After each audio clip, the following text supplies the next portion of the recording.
Buenos días, mi nombre es Emilio Eleuterio Ríos Ramírez y en este documental les voy a hablar sobre la crisis de los misiles. Les voy a mencionar qué fue, las causas, las consecuencias y el fin de la crisis. Espero lo disfruten.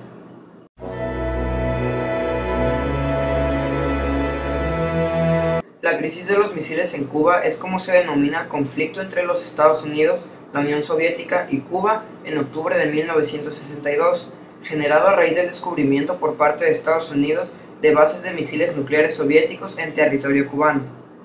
En Rusia se le denomina crisis del Caribe, mientras que en Cuba se le llama la crisis de octubre. Junto al bloqueo de Berlín son las mayores crisis entre ambas potencias durante la Guerra Fría, y en la de Cuba es donde más cerca se estuvo de una guerra nuclear.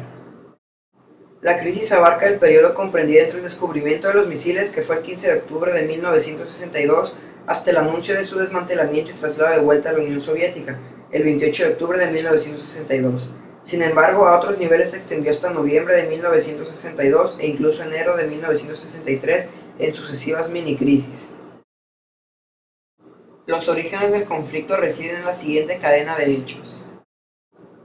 Primero, desde 1959 la Revolución cubana impulsó varias medidas de carácter popular, algunas de las cuales, como la Ley Reforma Agraria, afectaron intereses estadounidenses en la isla. Como respuesta, la administración de Eisenhower inició una agenda política dirigida a derrocar el régimen popular recién instaurado. Esta comprendía el bloqueo económico, propaganda contrarrevolucionaria, fomento y apoyo de los grupos formados dentro de Cuba contrarios a Fidel Castro, sabotajes de instalaciones económicas y civiles, filtración de espías, ataques piratas, quemas de campos de caña de azúcar, intentos de asesinato a sus principales líderes, violaciones del espacio aéreo y naval por aviones y navíos de guerra estadounidense y finalmente poner en marcha un plan para invadir militarmente a la isla utilizando exiliados cubanos y mercenarios latinoamericanos. Aunque participarían pilotos de guerra estadounidenses, no estaba prevista la intervención directa del ejército de Estados Unidos. 2. La derrota sufrida por la administración Kennedy en el intento de invadir la República de Cuba utilizando un desembarco de disidentes entrenados por la CIA por Bahía de Cochinos. La respuesta militar desencadenada por Cuba bajo la dirección de Fidel Castro derrotó la invasión en menos de 72 horas. 3. Como respuesta al fracaso de Bahía de Cochinos, Estados Unidos puso en marcha la Operación Mangosta. Esta constituía, entre otras cosas, un plan secreto de invasión militar a Cuba, pero ahora de manera directa utilizando el ejército estadounidense. Se planeaba iniciar el conflicto mediante una provocación tipo Mainé que tuviera lugar en la base naval de Guantánamo o en las aguas jurisdiccionales de Cuba. 4. Los servicios de inteligencia de la Unión Soviética detectan el plan de invasión militar inminente y notifican a Cuba. El líder soviético Nikita Khrushchev aprovechó la coyuntura para proponer a La Habana la instalación en Cuba de cohetes de alcance medio como medida disuasiva contra los planes del gobierno estadounidense. Fidel Castro entra en desacuerdo y le dice que con ese propósito es preferible un acuerdo militar entre Cuba y la Unión Soviética. En dicho tratado se establecería que una invasión a la República de Cuba sería equivalente a un ataque directo a la Unión Soviética, pero Khrushchev no estuvo de acuerdo e insiste en que la instalación de los misiles no solo serviría para proteger a Cuba, sino también para aumentar la capacidad defensiva en todo el bloque socialista. El líder cubano acepta, pero sugiere que el traslado y la instalación de los cohetes se realicen de forma pública.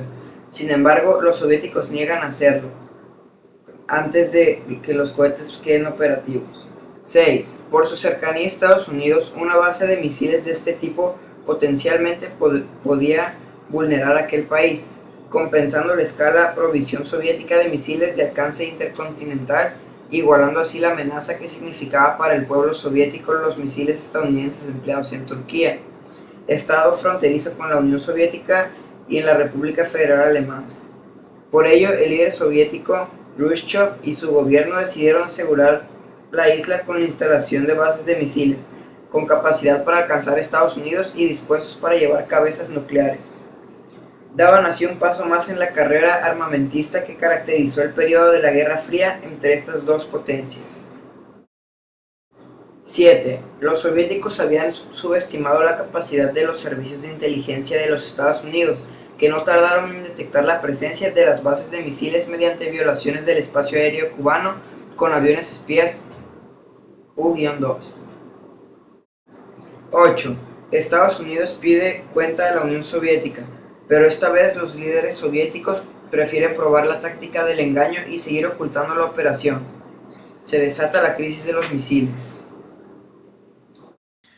Cuba había sido un país estrechamente ligado a los intereses norteamericanos desde su independencia de España en 1898. La revolución de Fidel Castro en 1959, que en un principio no se definía como comunista, pero que tenía una clara orientación nacionalista, comenzó a tomar medidas que lesionaban los intereses estadounidenses.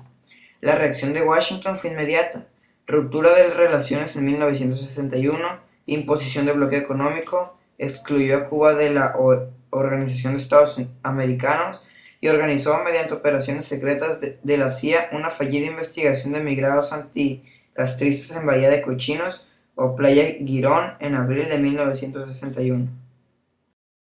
En ese contexto, el régimen de Fidel Castro viró hacia el alineamiento con el bloque soviético y establecimiento de una dictadura comunista en la isla. En octubre de 1962, aviones espías norteamericanos U-2 detectaron la construcción de rampas de misiles y la presencia de tropas soviéticas. El 22 de octubre, con el apoyo claro de sus aliados occidentales, Kennedy toma una medida de gran dureza: establece una cuarentena defensiva, es decir, un bloqueo de la isla, desplegando unidades navales y aviones de combate en torno a Cuba. Si los navíos soviéticos intentaran forzar el bloqueo, el conflicto armado entre las dos superpotencias estaba servido. Fue el momento de la Guerra Fría en que más cerca se estuvo del enfrentamiento directo entre la Unión Soviética y Estados Unidos, y de la hecatombe nuclear. Finalmente, tras negociaciones secretas, Khrushchev lanza una propuesta aceptada por Kennedy. La Unión Soviética retiraría sus misiles de Cuba a cambio del compromiso norteamericano de no invadir la isla y de la retirada de los misiles Júpiter que Estados Unidos tenía desplegados en Turquía. El mes siguiente, la Unión Soviética desmonta y repatria su material bélico ofensivo y Estados Unidos levanta el bloqueo. La rápida solución de la crisis muestra la eficacia de la estrategia de la disuasión y la importancia del diálogo entre las dos superpotencias. En ese momento se instala una comunicación directa entre la Casa Blanca y el Kremlin para mejor desactivar cualquier crisis o malentendido, el cual es el teléfono rojo.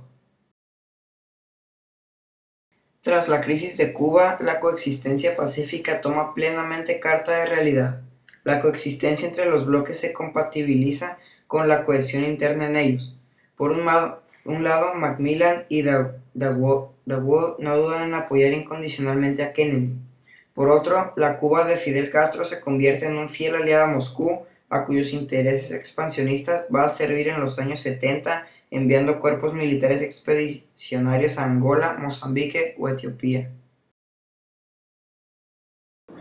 Fin de la crisis. De esta forma pudo terminar la crisis, sin dar muestras de debilidad ni derrota por ninguna de ambas potencias, ya que el teatro de la Guerra Fría quedó así igualado, y se volvió a evitar el conflicto directo, algo que tanto en Washington como en Moscú no se quiso ni imaginar, por mucho que la publicidad bélica de la época dijera lo contrario, trasladando los enfrentamientos a terceros países como fueron los casos de Corea y Vietnam. Consecuencias. El 29 de octubre el mandatario soviético Nikita Khrushchev envió a Fidel Castro un informe sobre los términos del ya concluido acuerdo soviético-estadounidense sobre Cuba. La conferencia de Helsinki de 1973-1975 fue muy importante para la posterior distensión. En un artículo escrito en esos días y no publicado hasta después de su muerte, Ernesto Che Guevara opinó alabando la actitud de los cubanos y cuestionando a los soviéticos durante la crisis. Dijo: "Es el ejemplo escalofriante de un pueblo que está dispuesto a inmolarse atómicamente para que sus cenizas sirvan de cimento a sociedades nuevas, y que cuando se hace, sin consultarlo, un pacto por el cual se retiran los cohetes atómicos no suspira de alivio, no da gracias por la tregua, salta a la palestra para dar su voz propia y única, su posición combatiente propia y única y más lejos su decisión de lucha aunque fuera solo.